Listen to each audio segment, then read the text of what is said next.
할렐루야, 할렐루야. 다시 한 번 더 이 자리에 나오신 여러분 한 분 한 분을 진심으로 환영하고요, 또 축복합니다. 오늘도 하나님의 말씀을 통해 여러분에게 강한 은혜와 또 하나님의 역사가 가득하기를요, 주님의 이름으로 축복합니다. 자, 우리 가슴에 손을 얹고 이렇게 고백해 볼까요? 나는 그리스도인입니다. 그리스도인은 예수님의 제자입니다. 나는 예수님의 제자입니다. 나는 예수님을 따르겠습니다. 그래요. 오늘 예배를 통해 예수님을 따라가는 여러분 되기를 주님의 이름으로 축복합니다. 자, 오늘은요, 요한복음 말씀과 요한계시록 말씀을 통해 예수님을 따른 사람들 요한이라는 제목으로 하나님의 은혜를 함께 나누도록 하겠습니다. 나를 따르라 라는 온누리교회의 표어를 가지고요, 우리는 한 해를 시작하였고요. 그리고 한 해를 시작하며 우리는 예수님을 가장 가까이에서 따랐던 예수님의 12제자들의 모습을 하나하나 살펴보고 있습니다.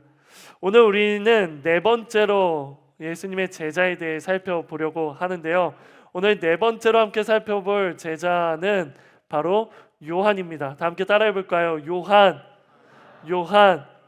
먼저 한 가지 질문으로 설교를 시작하고 싶어요. 여러분, 요한은 어떤 사람입니까? 여러분이 알고 있는 요한은 어떤 사람입니까? 그는 가장 먼저 지난 시간 우리가 살펴본 초대교회 최초의 순교자, 누구죠? 야고보의 형제로서 예수님을 따르기 전에는 갈릴리에서 어부로 활동하던 사람이었어요. 그리고 요한은 예수님의 12제자 가운데에서도요, 베드로와 야고보와 함께 예수님과 가장 가까웠던 핵심 제자 그룹에 속했던 한 사람입니다. 우리가 복음서를 읽다 보면요, 예수님께서 어떠한 것들을 하실 때 예수님의 12제자 모두와 함께 하시지 않고 특별히 몇 명의 제자들과 함께 하시는 사건들을 우리는 읽을 때가 있습니다. 그렇다면 과연 어떤 사건들이, 그러한 일들이 있었을까요?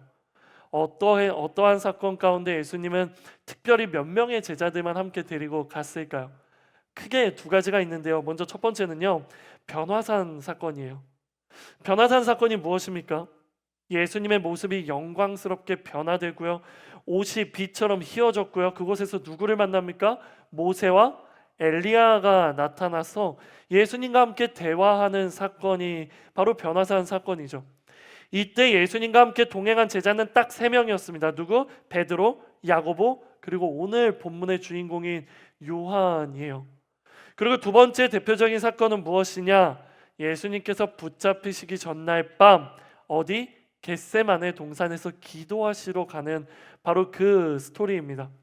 예수님이요, 십자가를 앞두고 극심한 고뇌 가운데 기도하시던 그 자리에도요, 예수님과 함께했던 제자들은 딱 3명이었습니다. 누구입니까?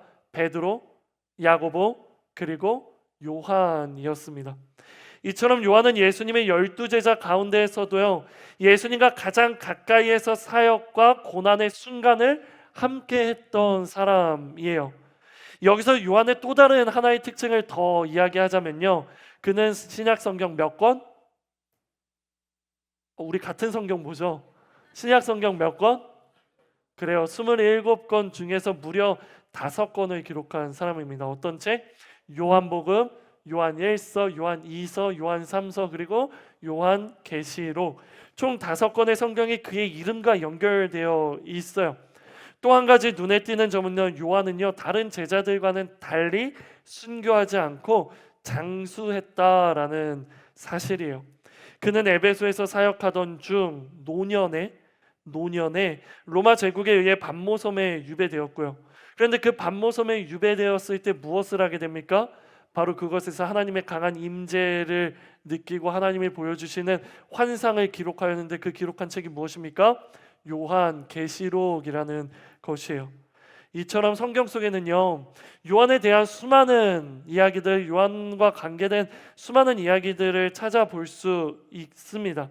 그중 우리가 오늘 함께 읽은 본문을 통해서 요한의 특별한 두 가지 모습에 대해서 살펴보려고 하는데요, 과연 우리가 오늘 읽은 본문을 통해 하나님께서는 어떠한 영적인 메시지를 주실까, 이에 대해 크게 3가지 메시지를 나누도록 하겠습니다. 먼저 첫 번째입니다. 우리 오늘 함께 읽은 본문 요한복음 19장 25절에서 27절의 말씀을요, 큰 목소리로 함께 읽어보도록 할게요. 시작. 예수의 십자가 곁에는 예수의 어머니와 이모와 글로바의 아내 마리아와 막달라 마리아가 서 있었습니다. 예수께서는 자기의 어머니와 그 곁에 사랑하는 제자가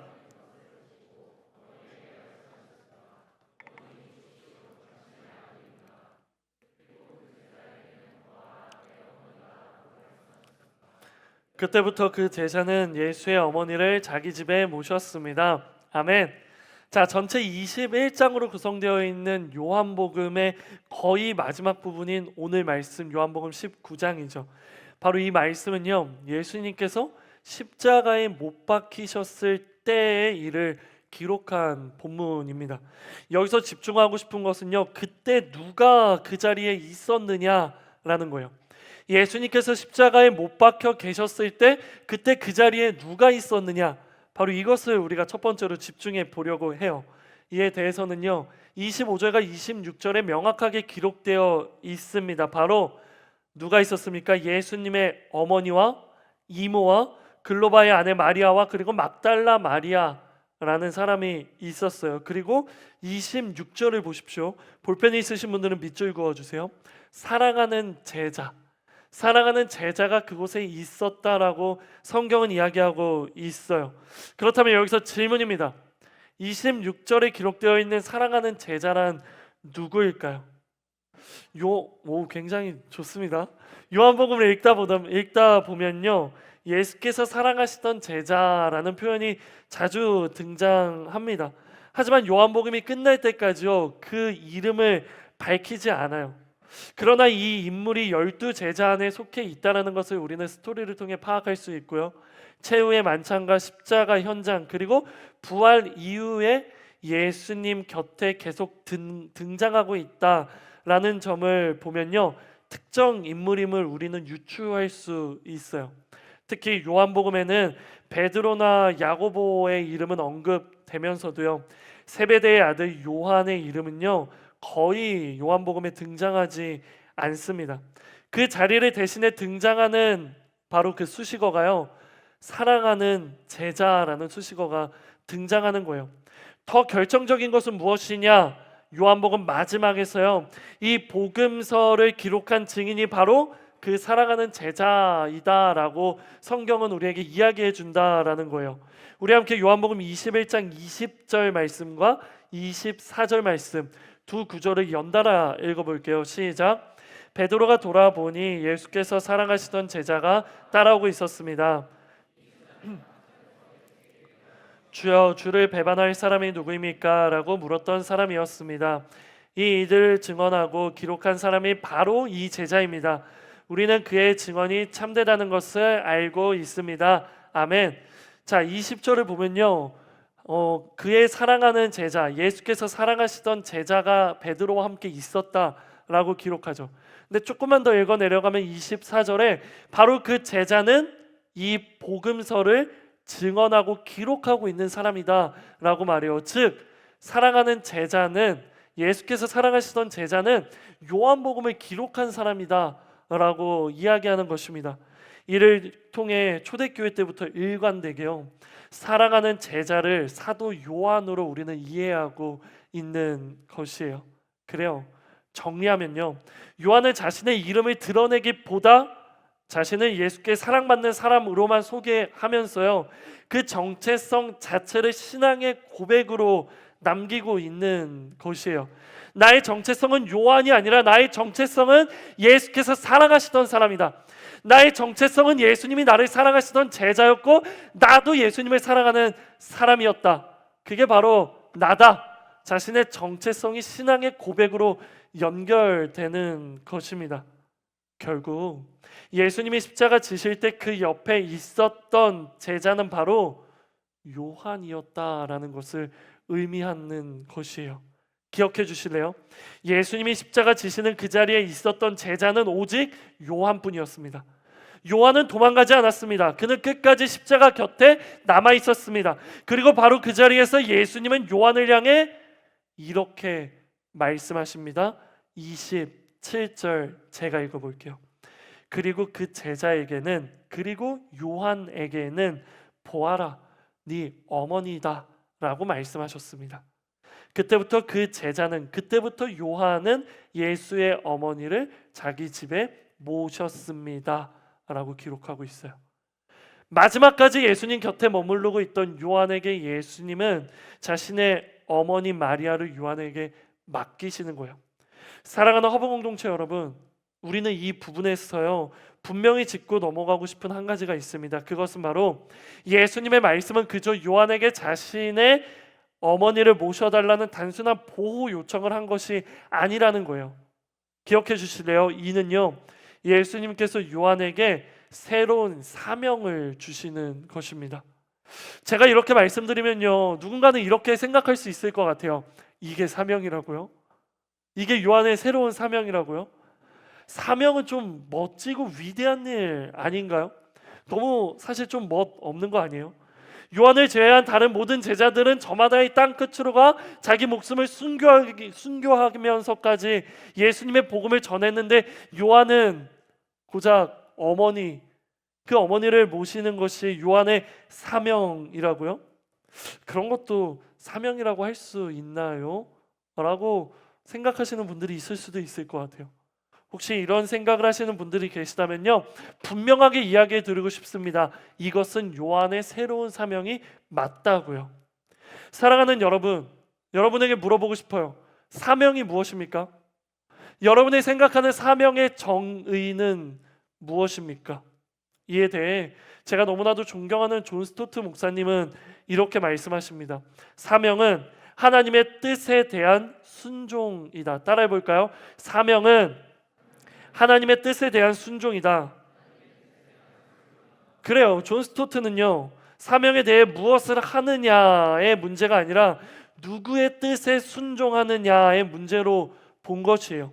즉 예수님이 말씀하는 것이라면 세상의 기준에서 혹은 우리의 기준에서 그것이 좀 초라해 보일지라도, 그것이 그리 중요하게 보이지 않을지라도 예수님께서 말씀하신 것이라면 그것은 분명한 우리의 사명이다라고 이야기하는 것이죠. 기억해 주세요. 그러므로 사명은 특별한 자리, 특별한 업적이 아니라 하나님이 부르신 그 자리에서 그분의 뜻에 순종하는 것이라고 할 수 있는 것이에요. 다시요. 사명은 특별한 자리, 특별한 업적이 아니라 하나님이 부르신 그 자리에서 그분의 뜻대로 순종하는 것이 사명이다라는 것입니다. 그렇게 십자가 곁에 끝까지 남아있던 요한은요, 다른 제자들과는 다르게 예수님으로부터 새로운 사명을 부여받았습니다. 그리고 그 순간 요한은요, 한 가지 분명한 사실을 깨닫게 되었을 거예요. 예수님과 가장 가까운 제자, 예수님에게서 새로운 사명을 부여받은 제자는 가장 능력 있는 제자도 아니고 가장 열정이 뜨거웠던 사람도 아니고 끝까지 그 자리를 지켰던 사람이구나 라는 것을 깨닫게 되었을 거예요. 우리는 바로 이 부분에서요, 첫 번째 영적인 메시지를 발견하게 됩니다. 따라해 볼까요? 끝까지 머물러야 합니다. 끝까지 머물러야 합니다. 뜨거운 열정의 고백보다 중요한 것은 끝까지 따라가는 저력입니다. 예수님의 12제자 중 뜨거운 열정의 고백을 하지 않았던 사람이 어디 있습니까? 우리가 가장 잘 알고 있는 베드로를 생각해 보십시오. 베드로는 예수님을 붙잡으러 온 대제사장의 종 누구요? 말고의 길을 자를 만큼 뜨거운 사람이었지만 예수님을 3번이나 부인하며 도망갔고, 또 누구요? 죽은 나사로를 살리기 위해 예수님께서 유대인들의 핍박이 가득한 베다니로 다시 가자고 말씀하셨을 때 그 제자들을 향해 우리도 주와 함께 죽으러 가자라고 고백했던 누구? 도마는요, 예수님이 십자가에 못 박히실 때 역시나 떠나갔고, 부활하신 예수님을 만났을 때에도 내가 그 못자국에 손가락을 넣어보기 전까지 믿을 수 없습니다라고 의심했던 바로 그 사람이었습니다. 그래서 그는 예수님을 끝까지 의심함으로 의심 많은 제자라는 타이틀까지 붙게 된 것이죠. 사랑하는 여러분, 우리가 평안할 때, 우리에게 아무 고난이나 아무런 불이익이 없을 때 누구나 예수님을 따르겠다고 고백합니다. 누구나 뜨거운 고백으로 하나님 앞에 기도합니다. 물론 그러한 고백도 너무나도 가치 있는 것이고 소중한 것이지만 고백이 단순히 고백으로 그치는 것은요, 안타까운 일이고 아쉬운 일이에요. 다시 말씀드립니다. 뜨거운 열정의 고백보다 중요한 것은 끝까지 따라가는 저력이라는 것이에요. 우리 옆 사람에게 이렇게 말해볼까요? 끝까지 머물러야 합니다. 어디에 머물러야 합니까? 바로 예수님 곁에 끝까지 머물러야 하는 것이에요. 우리가 너무나도 잘 알고 있는 야고보서에도 이런 기록이 있잖아요. 야고보서 2장 14절이에요.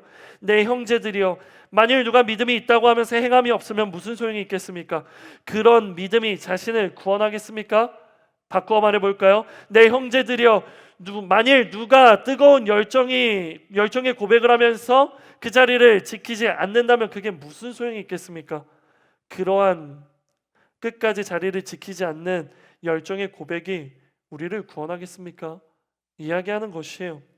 결국에는 요한과 같이 끝까지 십자가를 따라가고 끝까지 그 곁에 머무르는 것이 중요하다라는 것을 오늘 본문을 통해 우린 발견할 수 있는 것입니다. 그렇게 되었을 때요, 요한이 예수님으로부터 새로운 사명을 부여받은 것처럼 우리도 하나님으로부터 새로운 사명을 듣고 그 비전을 붙잡고 그 비전대로 살아갈 수 있는 비전의 사람, 사명의 사람이 될 수 있다라는 것입니다. 이 시간 여러분을 축복합니다. 이러한 축복이 있기 원하시는 분들 가슴에 손을 올리고 아멘이라고 화답하십시오. 나는 여기 있는 우리 모두에게 뜨거운 열정의 고백이 먼저 있게 되기를 주님의 이름으로 축복합니다.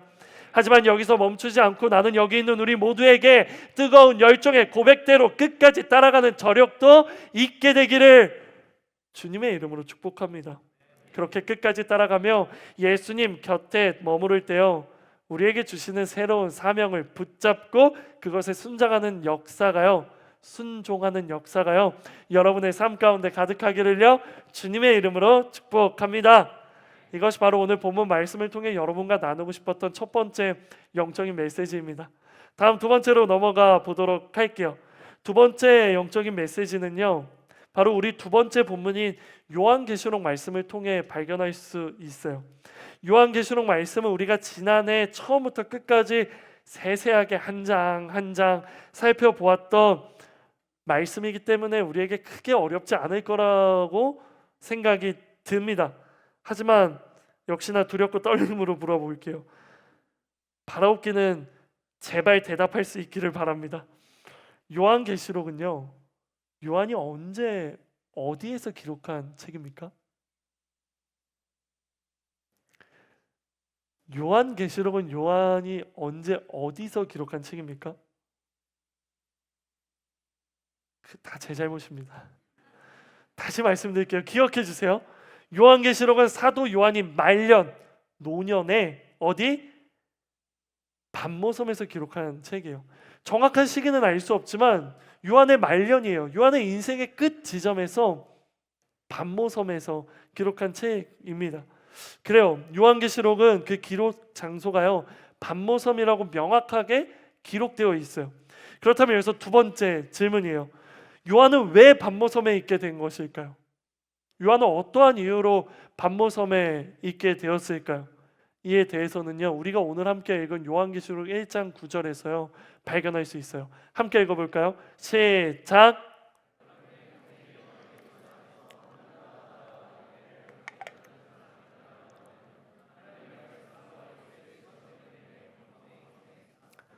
요한은 그가 patmos섬에 있는 이유에 대해 명확하게 이야기하죠. 볼펜이 있으신 분들은 밑줄 그어주세요. 하나님의 말씀과 예수의 증언 때문에, 하나님의 말씀과 예수의 증언 때문에 이를 통해 알 수 있는 것은 무엇입니까?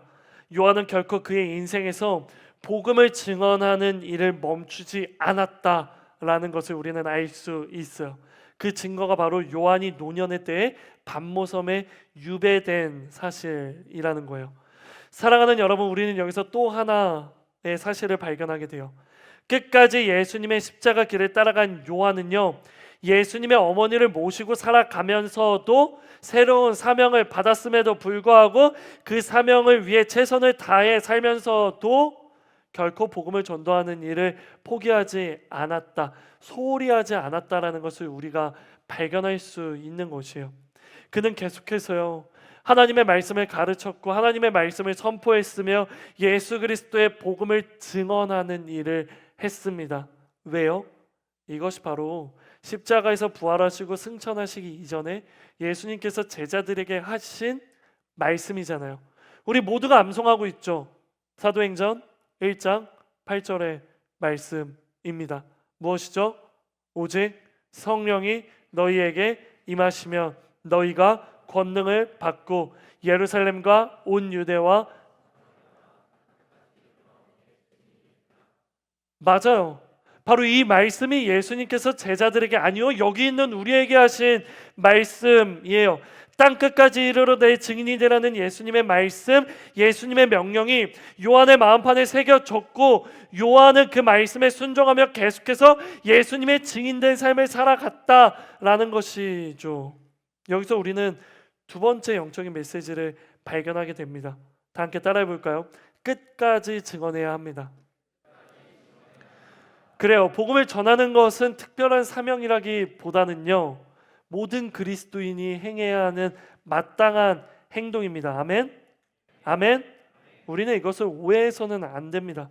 제가요, 정말 싫어하는 말이 있어요.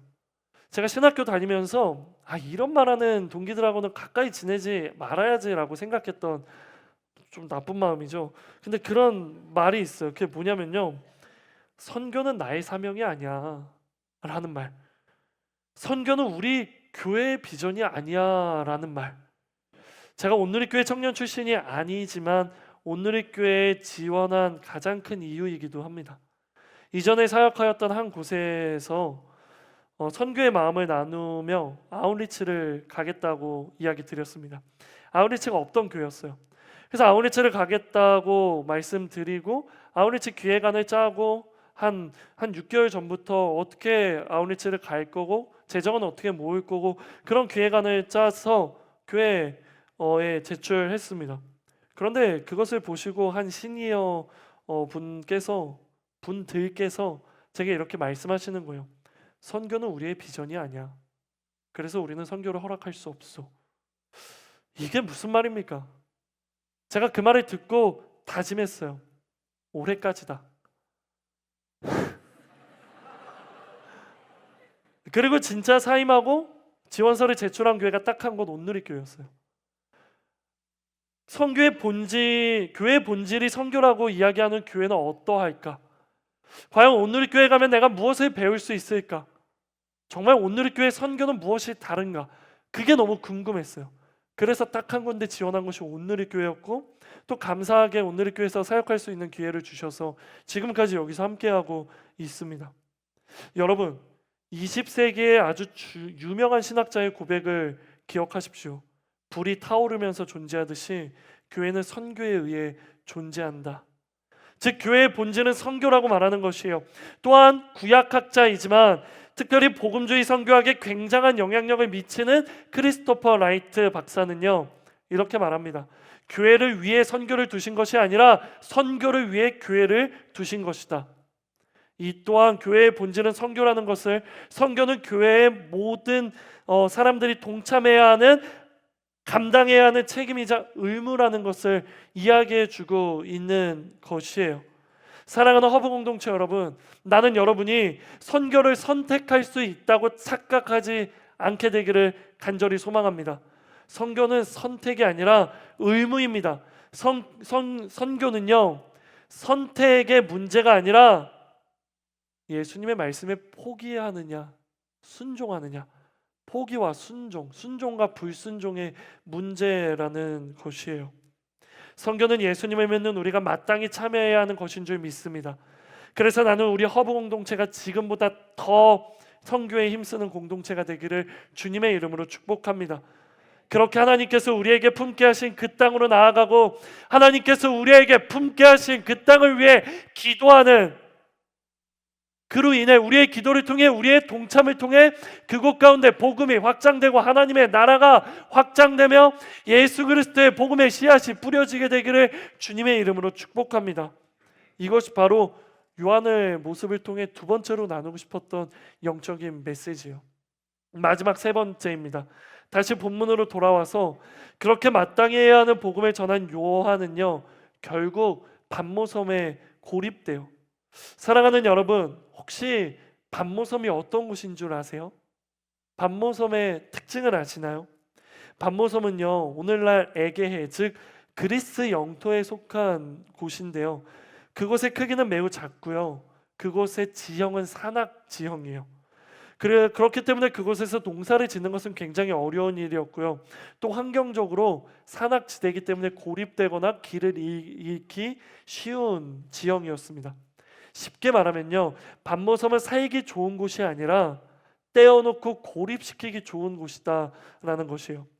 따라서 로마 제국은 바로 이 반모섬을 이용하고 활용해서요, 죄인들을 가두고 죄인들을 유배 보내는 유배지로 사용했었던 것입니다. 그래서 복음을 전하던 요한을 붙잡아 반모섬으로 보낸 거예요. 그런데 요한은요, 이 척박하고 또 고립된 곳에서요, 하나님의 강력한 임재를 경험하게 됩니다. 바로 그곳에서 하나님이 찾아오셔서 요한에게 역사의 마지막 날의 환상을 보여주시는 것이에요. 그래요, 바로 이것을 통해 우리는 마지막 세 번째 영적인 메시지를 발견하게 됩니다. 따라해 볼까요? 하나님의 임재는 때와 장소를 가리지 않습니다. 세상의 기준에서 척박하고 고립된 곳이라고 해도요, 그것이 하나님의 임재를 방해할 수 없는 거예요. 우리의 상황적인 문제, 우리의 환경적인 문제가 하나님의 임재를 방해할 수 없다라는 것입니다. 하나님의 임재는 그 무엇도 막을 수 없습니다. 하나님의 임재를 제한할 수 있는 것은 아무것도 없습니다. 그렇다라는 것은 우리가 어디에 있든 그 자리가 바로 하나님께서 임재하시는 바로 이 뜨거운 예배의 자리가 될 수 있다라는 것이에요. 사랑하는 허브 공동체 여러분, 저는 여러분이 있는 그 모든 곳이요, 하나님이 임재하는 곳이 되기를 간절히 소망합니다. 특별히 세상의 기준으로 가장 척박하고 가장 고립되기 쉬웠던 반모섬이 요한에게 가장 강력한 하나님의 임재가 되었던 것을 기억하시면서요, 여러분을 제한하고 여러분을 압박하고 여러분이 가장 부담스러운 바로 그 자리가요, 하나님이 강력하게 임재하시는 바로 그 장소가 되기를 주님의 이름으로 축복합니다. 누군가가는 그 자리가 직장일 수도 있어요. 또 누군가에게는요, 너무나도 슬픈 일이지만 그 자리가 가정일 수 있습니다. 또 누군가는요, 여러분이 살아가고 있는 그 환경일 수 있어요. 북한이나 중국이나 베트남을 떠올려 보십시오. 하나님을 예배하지 못하는 곳들, 자유롭게 예배하지 못하는 곳들, 그러한 현장도 있습니다. 하지만 저는 믿어요. 그 자리가 하나님이 가장 강력하게 임재하시는 자리가 될 수 있다라는 것을 믿습니다. 저는 믿습니다. 중국 땅이 하나님을 가장 강력히 임재하는 곳이 될 수 있을 거라고 저는 믿습니다. 그리고 그렇게 되기를 소망합니다. 여러분, 기억하십니까? 예수님에게 있어서 가장 강력한 하나님의 임재의 자리가 어디였습니까? 바로 십자가상이었어요. 세상의 기준에서는 예수님의 십자가의 죽음이 저주받은 죽음이고 하나님의 부재처럼 보일지라도요, 역설적이게도 십자가상의 하나님의 부재는 사실 가장 강력한 하나님의 임재의 자리였다라는 거예요. 절규와 고통이 묻어있던 그 자리는 인류 역사상 가장 강력한 소망의 정점이 되는 회복의 자리였습니다. 슬픔이 기쁨이 되고 아픔이 회복되며 죽음이 생명이 되는 바로 그 자리가 십자가의 자리였다라는 것이에요. 그러니 여러분이 이것을 기억하며 여러분을 가장 힘들게 하는 그 자리에서 하나님의 임재를 구하십시오. 여러분이 가장 고통스럽게 하는 그 자리에서 성령의 충만함을 구하십시오. 그리고 고독하고 고립된 여러분의 자리에 하나님을 초청하십시오. 그렇게 그 자리에 하나님이 임하시게 되면요, 그 자리는 더 이상 고통의 자리도 아니고 고립된 자리도 아니고 고난의 자리도 아니라 하나님이 임재하시는 영적인 지성소가 될 것입니다.